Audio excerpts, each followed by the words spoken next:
يسألونك عن الأهلة قل هي مواقيت للناس والحج وليس البر بأن تأتوا البيوت من ظهورها ولكن البر من اتقى وأتوا البيوت من أبوابها واتقوا الله لعلكم تفلحون وقاتلوا في سبيل الله الذين يقاتلونكم ولا تعتدوا إن الله لا يحب المعتدين واقتلوهم حيث ثقفتموهم وأخرجوهم من حيث أخرجوكم والفتنة أشد من القتل ولا تقاتلوهم عند المسجد الحرام حتى يقاتلوكم فيه فإن قاتلوكم فاقتلوهم كذلك جزاء الكافرين فإن انتهوا فإن الله غفور رحيم وقاتلوهم حتى لا تكون فتنة ويكون الدين لله فإن انتهوا فلا عدوان إلا على الظالمين الشهر الحرام بالشهر الحرام والحرمات قصاص فمن اعتدى عليكم فاعتدوا عليه بمثل ما اعتدى عليكم واتقوا الله واعلموا أن الله مع المتقين وأنفقوا في سبيل الله ولا تلقوا بأيديكم إلى التهلكة وأحسنوا إن الله يحب المحسنين وأتموا الحج والعمرة لله فإن أحصرتم فما استيسر من الهدي ولا تحلقوا رؤوسكم حتى يبلغ الهدي محله فمن كان منكم مريضا أو به أذى من رأسه ففدية من صيام أو صدقة أو نسك فإذا أمنتم فمن تمتع بالعمرة إلى الحج فما استيسر من الهدي فمن لم يجد فصيام 3 أيام في الحج و7 إذا رجعتم تلك 10 كاملة ذلك لمن لم يكن أهله حاضر المسجد الحرام واتقوا الله واعلموا أن الله شديد العقاب الحج أشهر معلومات فمن فرض فيهن الحج فلا رفث ولا فسوق ولا جدال في الحج وما تفعلوا من خير يعلمه الله وتزودوا فإن خير الزاد التقوى واتقون يا أولي الألباب ليس عليكم جناح أن تبتغوا فضلا من ربكم فإذا أفضتم من عرفات فاذكروا الله عند المشعر الحرام واذكروه كما هداكم وإن كنتم من قبله لمن الضالين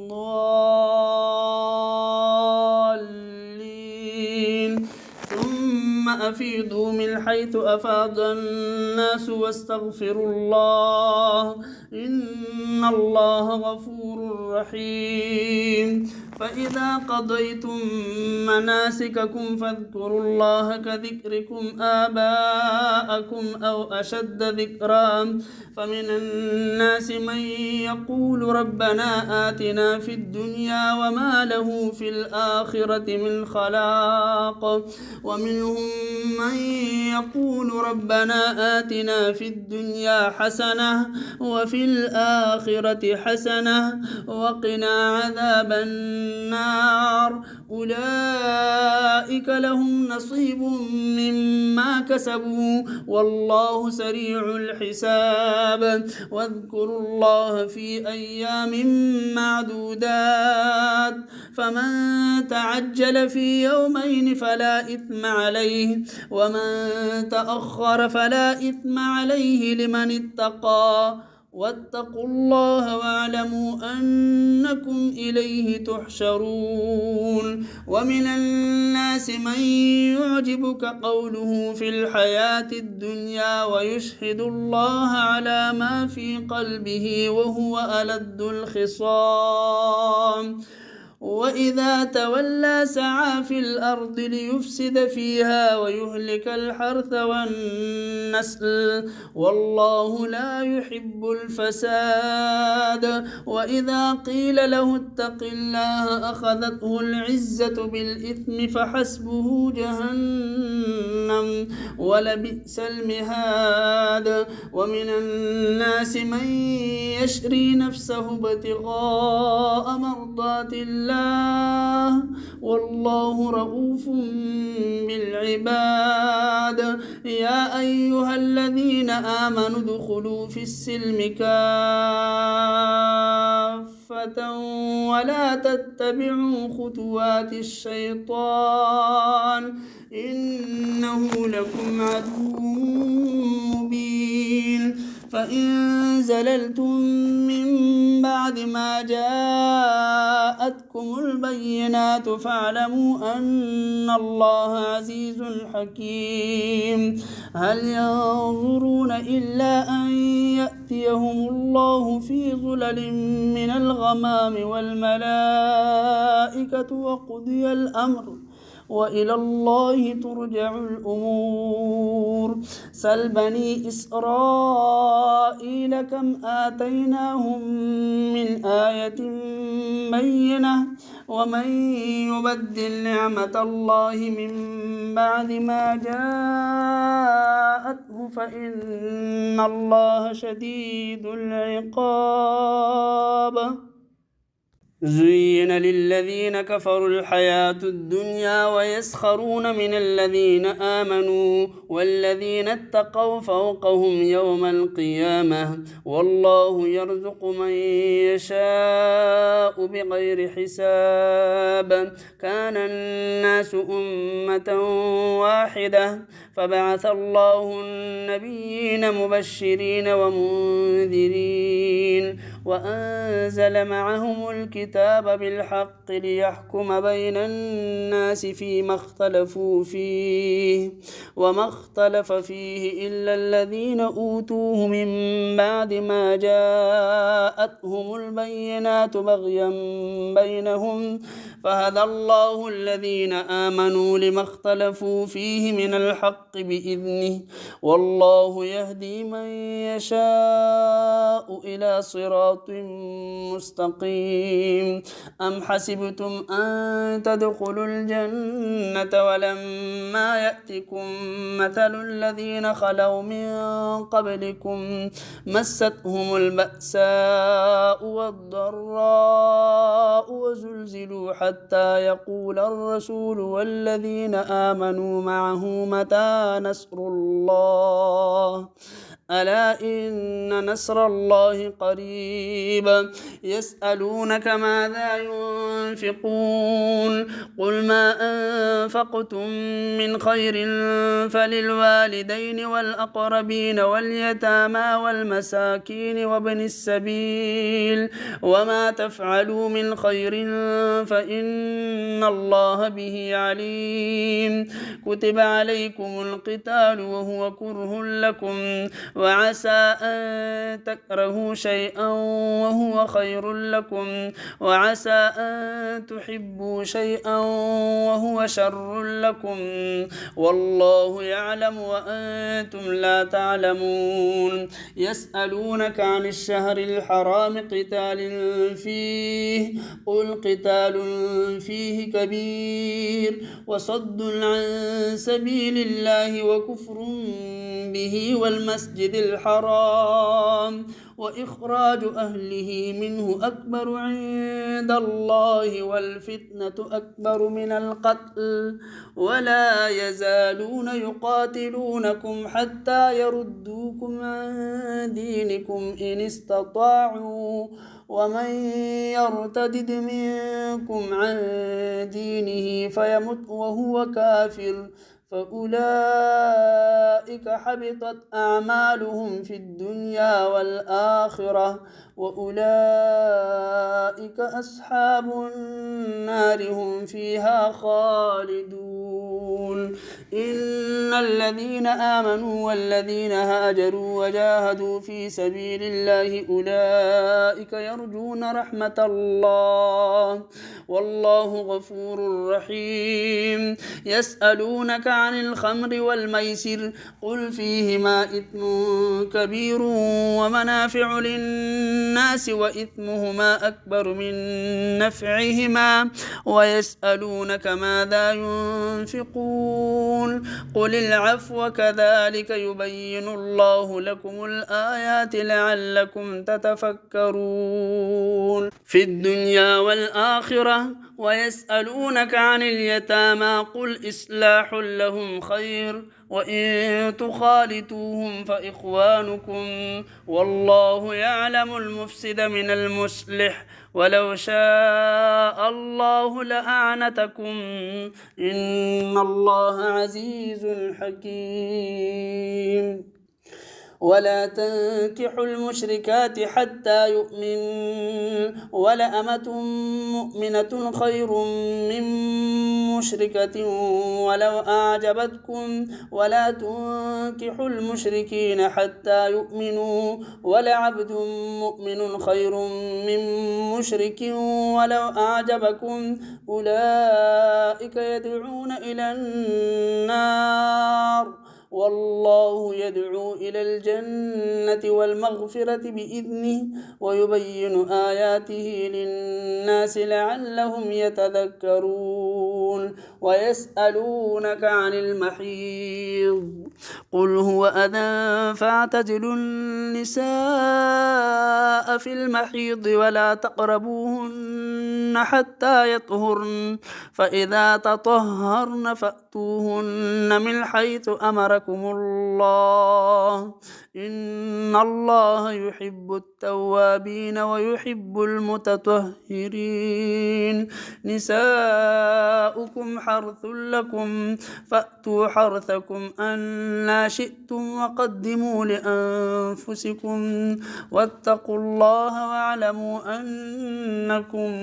ملاقوه وبشر المؤمنين. ولا تجعلوا الله عرضة لأيمانكم أن تبروا وتتقوا وتصلحوا بين الناس والله سميع عليم. لا يؤاخذكم الله باللغو في أيمانكم ولكن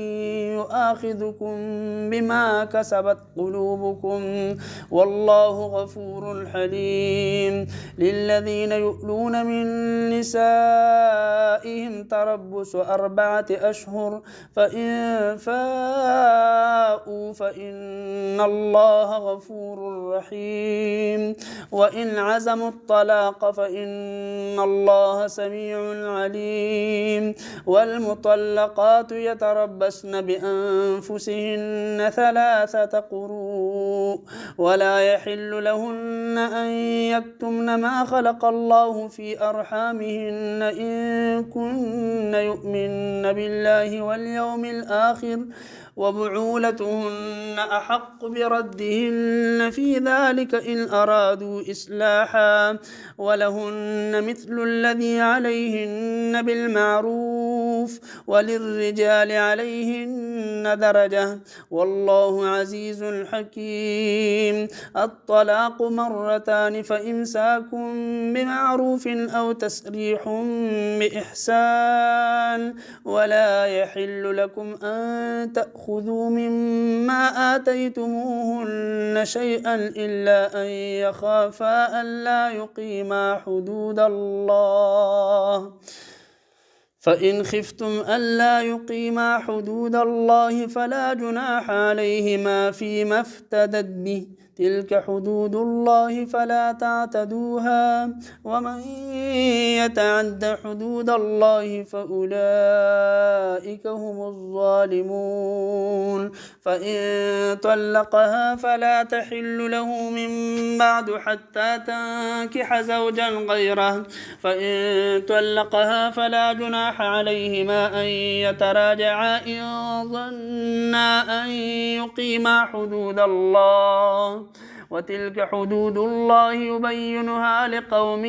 يعلمون. وإذا طلقتم النساء فبلغن أجلهن فأمسكوهن بمعروف أو سرحوهن بمعروف، ولا تمسكوهن ضرارا لتعتدوا، ومن يفعل ذلك فقد ظلم نفسه. ولا تتخذوا آيات الله هزوا، واذكروا نعمة الله عليكم وما أنزل عليكم من الكتاب والحكمة يعظكم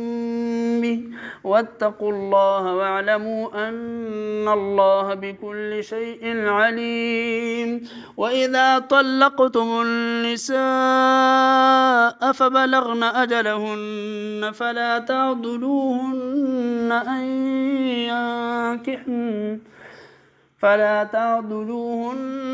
أن ينكحن أزواجهن إذا تراضوا بينهم بالمعروف، ذلك يوعظ به من كان منكم يؤمن بالله واليوم الآخر، ذلكم أزكى لكم وأطهر، والله يعلم وأنتم لا تعلمون. والوالدات يرضعن أولادهن حولين كاملين لمن أراد أن يتم الرضاعة، وعلى المولود له رزقهن وكسوتهن بالمعروف، لا تكلف نفس إلا وسعها، لا تضار والدة بولدها ولا مولود له بولده، وعلى الوارث مثل ذلك، فإن أرادا فصالا عن تراض منهما وتشاور فلا جناح عليهما. وإن أردتم أن تسترضعوا أولادكم فلا جناح عليكم إذا سلمتم ما آتيتم بالمعروف، واتقوا الله واعلموا أن الله بما تعملون بصير. الذين يتوفون منكم ويذرون أزواجا يتربصن بأنفسهن 4 أشهر و10، فإذا بلغن أجلهن فلا جناح عليكم فيما فعلن في أنفسهن بالمعروف، والله بما تعملون خبير. ولا جناح عليكم فيما عرضتم به من خطبة النساء أو أكننتم في أنفسكم، علم الله أنكم ستذكرونهن ولكن لا تواعدوهن سرا إلا أن تقولوا قولا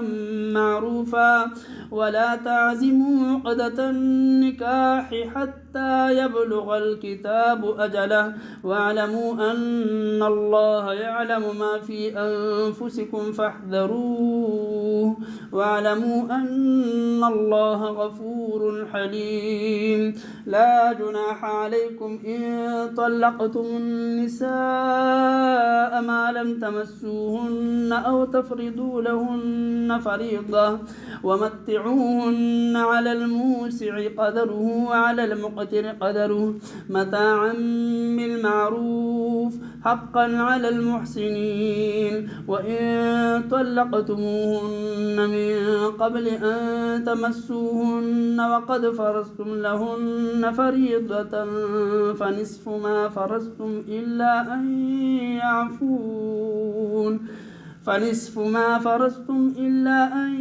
يعفون أو يعفو الذي بيده عقدة النكاح،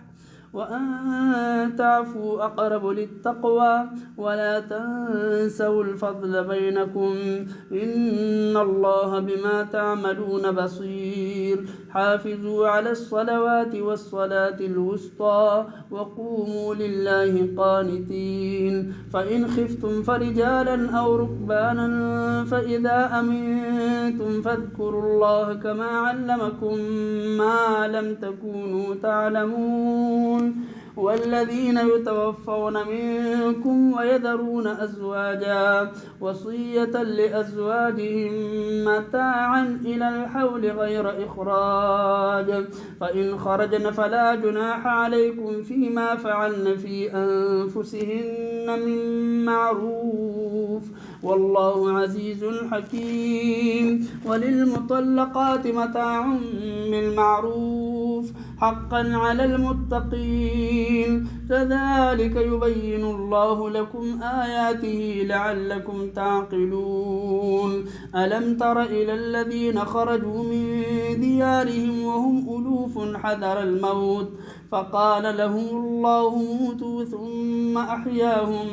إن الله لذو فضل على الناس ولكن أكثر الناس لا يشكرون وقاتلوا في سبيل الله واعلموا أن الله سميع عليم من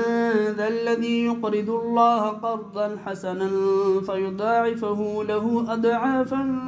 كثيرة والله يقبض ويبسط وإليه ترجعون ألم تر إلى الملأ من بني إسرائيل من بعد موسى إذ قالوا لنبي له ابعث لنا ملكا نقاتل في سبيل الله قال هل عسيتم إن كتب عليكم القتال ألا تقاتلوا قالوا وما لنا ألا نقاتل في سبيل الله وقد أخرجنا من ديارنا وأبنائنا فلما كتب عليهم القتال تولوا إلا قليلا منهم والله عليم بالظالمين وقال لهم نبيهم إن الله قد بعث لكم طالوت ملكا قالوا أنى يكون له الملك علينا ونحن أحق بالملك منه ولم يؤت سعة من المال قال إن الله اصطفاه عليكم وزاده بسطة في العلم والجسم والله يؤتي ملكه من يشاء والله واسع عليم وقال لهم نبيهم إن آية ملكه أن يأتيكم التابوت فيه سكينة من ربكم وبقية مما ترك آل موسى وآل هارون تحمله الملائكة إن في ذلك لآية لكم إن كنتم مؤمنين فلما فصل طالوت بالجنود قال إن الله مبتليكم بنهر فمن شرب منه فليس مني ومن لم يطعمه فإنه مني إلا من اغترف غرفة بيده فشربوا منه إلا قليلا منهم فلما جاوزه هو والذين آمنوا معه قالوا لا طاقة لنا اليوم بجالوت وجنوده قال الذين يظنون أنهم ملاقو الله كم من فئة قليلة غلبت فئة كثيرة بإذن الله والله مع الصابرين ولما برزوا لجالوت وجنوده قالوا ربنا أفرغ علينا صبرا وثبت أقدامنا وانصرنا على القوم الكافرين فهزموهم بإذن الله وقتل داود جالوت وآتاه الله الملك والحكمة وعلمه مما يشاء ولولا دفع الله الناس بعضهم ببعض لفسدت الأرض ولكن الله ذو فضل على العالمين. تلك آيات الله نتلوها عليك بالحق وإنك لمن المرسلين.